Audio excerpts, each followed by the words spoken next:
بسم اللہ الرحمن الرحیم۔ حضرت انس رضی اللہ تعالیٰ عنہ بیان کرتے ہیں، رسول اللہ صلی اللہ علیہ وآلہ وسلم نے فرمایا، سحری کھایا کرو کیونکہ سحری کھانے میں برکت ہے۔ حضرت عمرو بن عاص رضی اللہ تعالیٰ عنہ بیان کرتے ہیں، رسول اللہ صلی اللہ علیہ وآلہ وسلم نے فرمایا، ہمارے اور اہل کتاب یعنی یہود و نصارہ کے روزوں میں سحری کھانے کا فرق ہے۔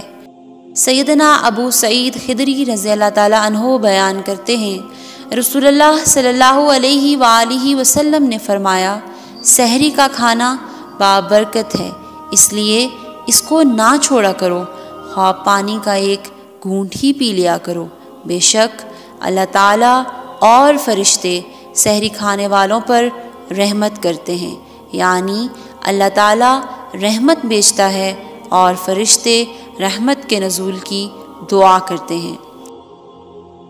سیدنا ارباز بن ساریہ رضی اللہ تعالیٰ عنہ کہتے ہیں، رسول اللہ صلی اللہ علیہ وآلہ وسلم نے ماہ رمضان میں مجھے سحری کی دعوت دی اور فرمایا، اس بابرکت کھانے کی طرف آؤ۔